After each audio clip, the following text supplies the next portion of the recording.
Hi, welcome to Tranquility Rising's virtual space. My name is Ariel Schmidt, owner of Tranquility Rising here in Blue Ash, Ohio. And I have gotten several requests from clients to make a recording on how to do the EFT tapping. So I created a little chart that we'll go over soon that kind of breaks down what it is that we're looking to do for our EFT, identifying our emotions, and how the process works.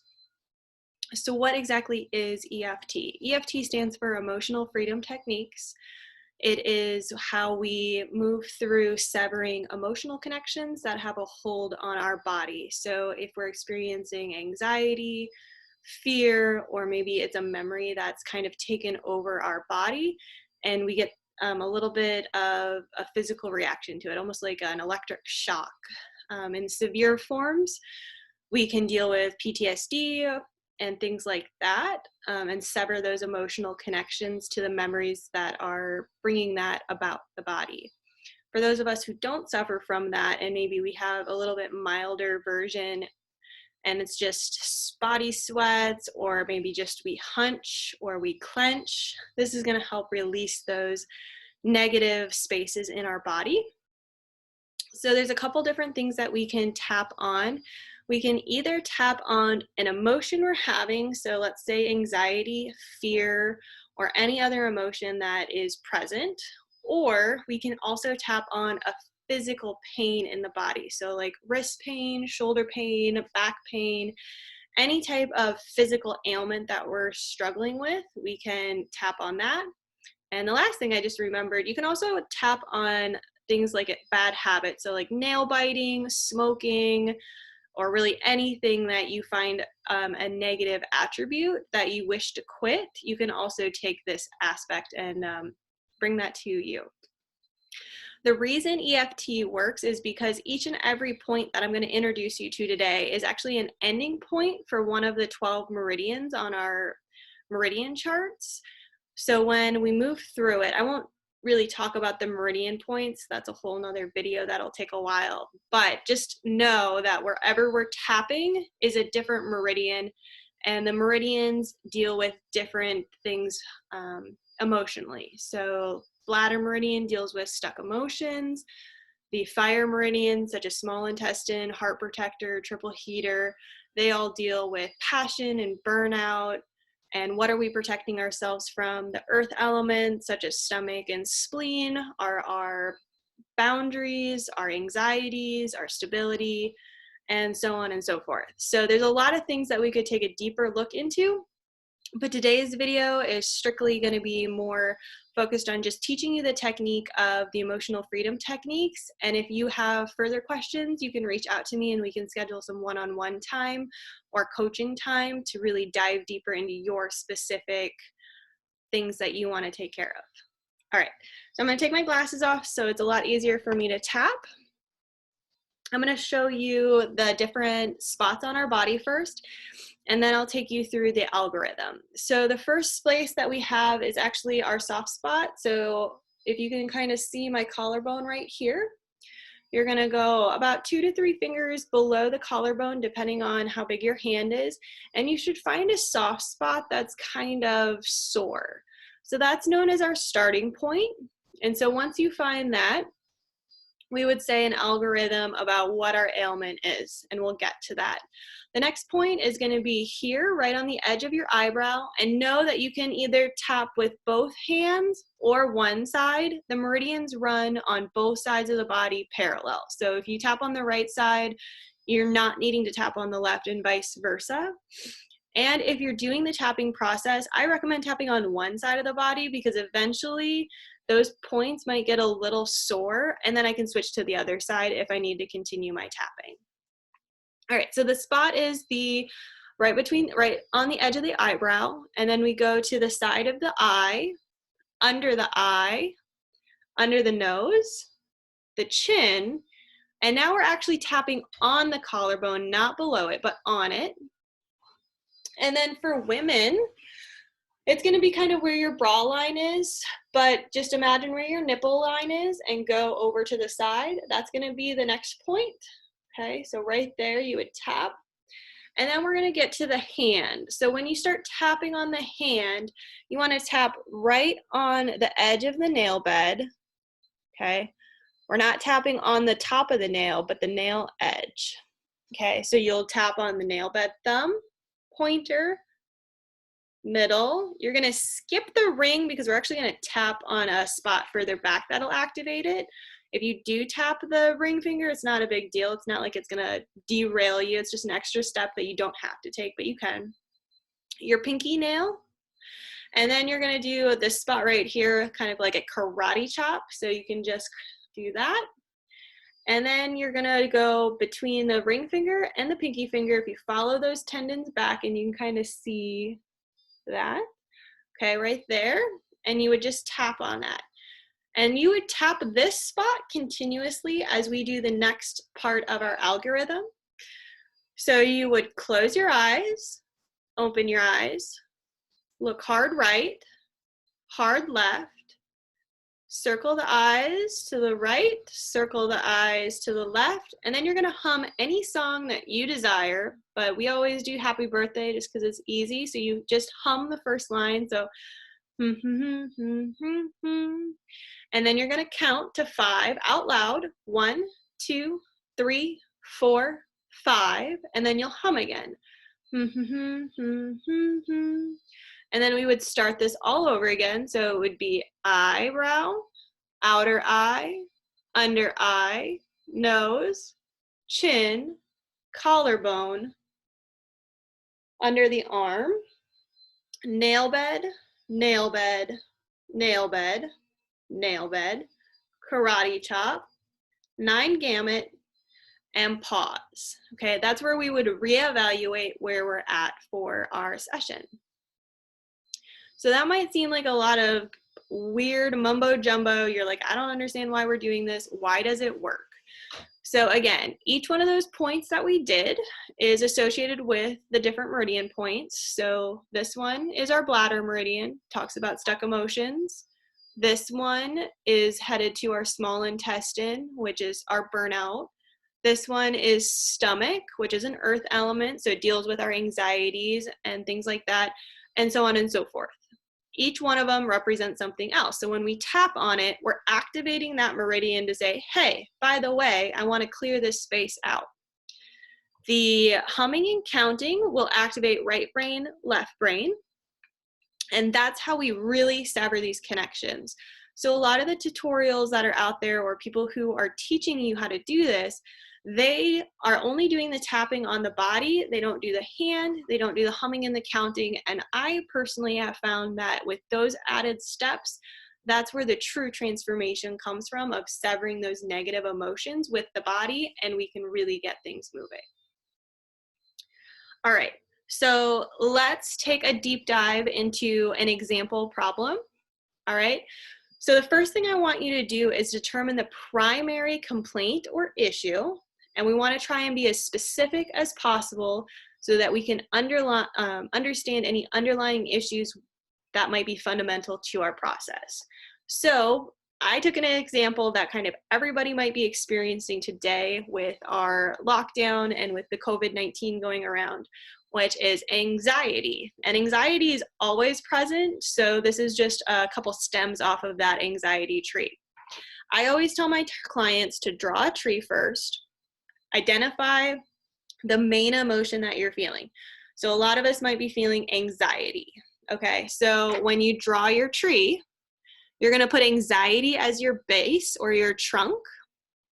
And then we could tap on the idea of this anxiety, right? We could tap on anxiety, and we would be tapping it to death because there's so many aspects of why we're feeling anxious. So we need to get more specific. It's great that we identified the fact that we're feeling anxious, but now we need to identify why we're feeling anxious. That's the next part. And I always tell my clients to start to draw out that tree again. So we have our trunk, right? We created a trunk of anxiety. So now we're having branches that go off of those. And, you know, one of them might be financial stability. A lot of us are out of a job, on reduced work schedules, things like that. And that is a huge burden and a cause of great anxiety. The other one might be getting sick. because who wants to get sick? It comes with a lot of different things. So we could tap on financial security, or we could tap on the anxiety around getting sick, but there's other levels to that. So off of each tree branch, there's smaller branches that are always on them, right? So we can go deeper. And that's where I want you to get. I want you to get as deep as you can into the emotion so that we can be very specific when we're tapping. So some examples that I put on here, financial security was lost income, any looming debt payments that I would have had to pay. So like student loans, my house mortgage, credit cards, or anything else. So that looming debt is causing anxiety. I might be unable to provide the necessities for my family just because I'm not making any money. So that's a huge thing. And that brings in other aspects, right? If we're unable to provide for the necessities for our family, now we might feel inadequate. We might be fearful that they're going to judge us. So again, there's more branches and more branches and more branches that can go onto this. On the getting sick side of the tree branches, there might be anxiety over exposing someone that you love to the disease if you're unknown that you have it. You might be unable to work, which stems back to the anxiety on the other tree branches. You might be worried that you have an immune compromised system. Said that backwards, but you get it. Which could ultimately result in your death. So that's a huge anxiety. So there's all these anxieties around just the main emotion. So imagine trying to chop down one of those giant redwood trees out in California with just a hand axe. You would be at that tree for years, just picking away and picking away and picking away. So we need to take that little axe and we need to take it to a branch that we might be able to chop off. And that's what we're doing when we go deeper and deeper and deeper.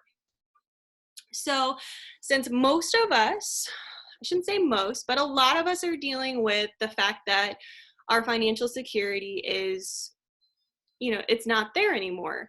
And it is maybe you're not able to work. So let's just take that broad example of not being able to work causing the financial stability, which is causing your anxiety. Okay, so we've pinpointed exactly the example that we want to use, and we're going to go there. So once we determined what it is, we are feeling anxious at not being able to work and being unstable in our financial aspects, okay? Now we're gonna generate an index number from 1 to 10 on how much anxiety we're experiencing because of that issue. 1 meaning I'm fine, I got it, I have a ton of savings, I'm not gonna worry about it, this isn't affecting me except draining my savings account a little bit. Versus 10, I live paycheck to paycheck, I couldn't even pay my last month's bills, and I'm at a 10. Okay, so wherever you're at on that scale, you wanna pick that space. So let's just go for an example. I'm on a reduced work schedule because I can't see as many clients, and some clients are fearful about going out, and there's a whole reason that I'm on a reduced work schedule, okay? So for me, I have a little bit of savings set aside. It's not quite the end of the world that I'm not at a full capacity schedule, but it is concerning that I won't be able to pay my bills from seeing certain clients that I'm seeing this month, and will have to take a little bit from my savings. So I'll put myself at a 5 on the anxiety level of my financial stability, okay? So now that I have my index number, I'm gonna start with my algorithm, okay? So we start with that soft spot on our chest, and I might need to adjust my camera a little bit. Okay, so I'm starting here on my soft spot, and I'm gonna say this algorithm 3 times, and you can pick whatever you want, but if you're following along with me, because it might be where you're experiencing, we can go together. So on the soft spot, we rub it, and it gets a little tender, which is what it's supposed to go.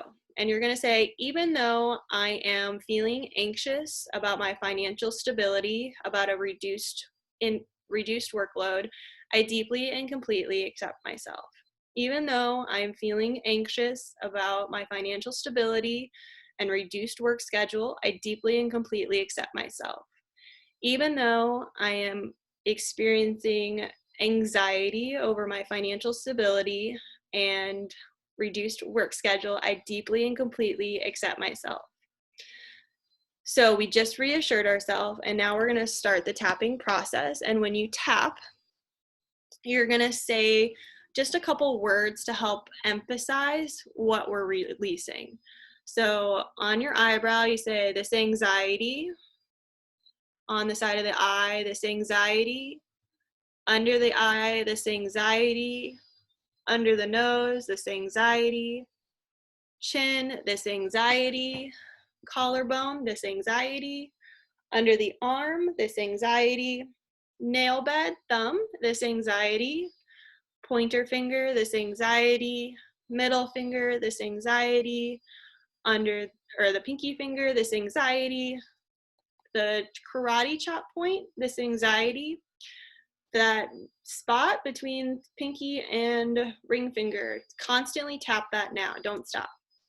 This anxiety. Close your eyes, open your eyes, look hard right, hard left, clockwise the eyes, counterclockwise the eyes, hum.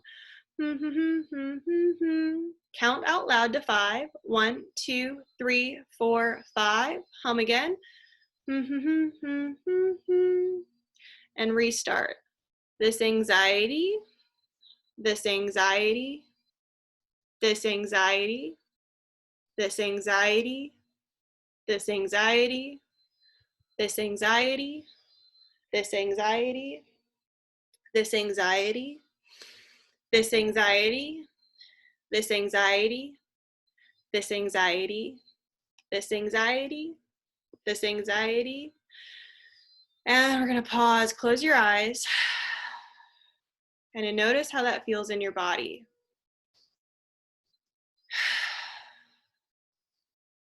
So as I just tapped that, that was a real example for me. And I felt my anxiety move from a 5 to maybe a 2 or a 3.